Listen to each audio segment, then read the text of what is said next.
अस्सलाम वालेकुम। मैं डॉक्टर फरखंदा, एसोसिएट प्रोफेसर शोबा उर्दू। मैं आज बीए पार्ट थर्ड के लिए फ़न रिपोर्टाज निगारी पर इजहार ख्याल करूँगी। रिपोर्टाज दरअसल फ़्रांसीसी ज़बान का लफ्ज़ है और ये सिर्फ भी हमने वहीं से ली है और इसका तलफ़ुज़ भी ऐसे ही है, फ़्रांसीसी ज़बान। आपने देखा होगा कि अक्सर हम अखबारों में देखते हैं कि कोई न्यूज़ छपती है या कोई रिपोर्ट छपती है तो वो यूँ की यूँ शाये की जाती, लेकिन जब उस रिपोर्ट में जो लिखने वाला है वो अपना इजहार ख़याल भी करता है बीच में, तो वो रिपोर्टाज बन जाता है। यानी जब हम किसी रिपोर्ट को जूँ का तू बयान कर देते हैं वो तो रिपोर्ट हो जाती है, लेकिन उस रिपोर्ट में जब कोई लिखने वाला, कोई राइटर, कोई अदीब जब अपने दिल का यानी अपना इजहार ख़याल करता है और अपनी कुछ बातें उसके अंदर बयान करता है, जो उसने देखा, जो सुना, उसके ऊपर इजहार ख़याल करता है, तो वो रिपोर्टाज बन जाता है। अंग्रेज़ी में से रिपोर्ट एज कहते हैं। Report age, REPORT, report AGE, report age कहते हैं। उर्दू में इस सिन्फ को रिपोर्टाज के नाम से याद किया जाता है। लुग़त में इसको रिपोर्ट के ही माने करार दिया गया है। लुग़त में इसको रिपोर्ट के ही माने करार दिया गया है। किसी वाक़े, किसी तकरीब या किसी हादसे की रुदात को बुनियादी और अहम बातों के साथ पेश करने को वाक़याती रुदात निगारी कहा जाता है। इसका इस्तेमाल किसी अखबारी रिपोर्ट में ख़बर के साथ रिपोर्टर की अपनी ज़ात का इजहार या अपने ख़यालात का इजहार है। यानी रिपोर्टर किसी भी रुदात को जब बयान करता है तो उसके अंदर अपनी शख्सियत या अपनी ज़ात का इजहार जब करता है उसके अंदर, तो वो रुदात या रिपोर्टाज बन जाती है।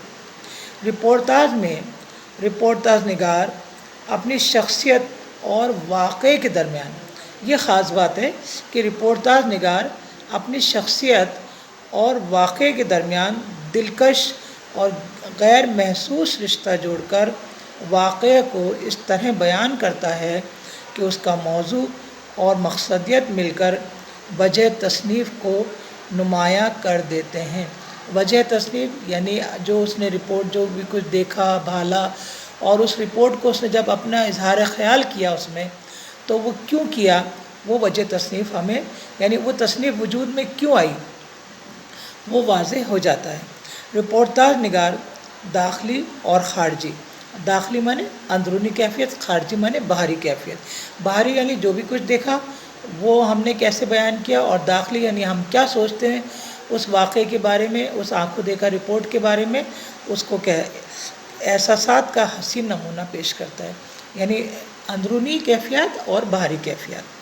रिपोर्टाज में फ़नकार जो कुछ देखता है उसको शिद्दत से महसूस करता है और अपने ख़यालात का इजहार कर देता है, और रिपोर्टाज वजूद में आता है। जो अदीब या फ़नकार होते हैं वो किसी भी वाक़े या किसी भी इंसिडेंट को देखकर ख़ामोश नहीं रह सकते। वो उस चीज़, क्योंकि अदीब जो होता है वो हसास होता है और हसास ज़हनी उस चीज़ को बहुत ज़्यादा महसूस करता है और उसको अपने तरीक़े से देखता है और अपने तरीक़े से उस बात का इजहार ख़याल करता है। मान लीजिए कोई एक्सीडेंट देखा हो या कोई कॉन्फ्रेंस हो या कोई वाक़या हो या कोई ज़लज़ले का वाक़या हो या किसी भी तरीक़े का बाढ़ है, कुछ भी है, वो एक रिपोर्टर लिखता है वो उसका आंखों देखा हाल बयान कर देता है। लेकिन इसी बात को जब एक अदीब लिखता है और वो इस बात को महसूस करता है तो वो अपनी दिली कैफियत का इजहार करता है, यानी ख़ारजी वाक़े को अपने दिल की कैफियत के साथ पेश कर देता है और उसको किस अंदाज से पेश करता है, यही उसकी कामयाबी होती है और वो क्या कहना चाहता है यही उसका इजहार ख़याल होता है। रिपोर्टाज निगार लिखता ही इसीलिए है कि वह अपनी मालूमात का इजहार दूसरों तक पहुंचा सके, क्योंकि वो वाक़यात पर ख़ुद मौजूद रहता है और जो दिल पर गुज़रती है रकम करता है। رپورتاج سے تاریخ کا تعین بھی ہو جاتا ہے، اس سے صحیح دن، تاریخ اور ماہ و سال کا بھی پتہ مل جاتا ہے۔ رپورتاج ہمیشہ کسی واقعہ، کسی کانفرنس کے بارے میں ہوتا ہے، تو اس کے جیسے 14 دسمبر کی رات یہ زہرا جمال نے مجاز لکھنوی کی موت پر ایک رپورتاج لکھا تھا۔ اس سے ہمیں پتہ چل جاتا ہے کہ 14 دسمبر کی رات تھی، وہ کون سا کیا تھا، اس وقت سردی تھی، گرمی تھی، اس وقت بہت ٹھنڈ پڑ رہی تھی اور مجاز کا انتقال اسی رات کو ہو گیا تھا۔ تو ہم رپورتاج کے ذریعے اس واقعے کی تاریخ، دن، سب کا ہمیں پتہ چل جاتا ہے۔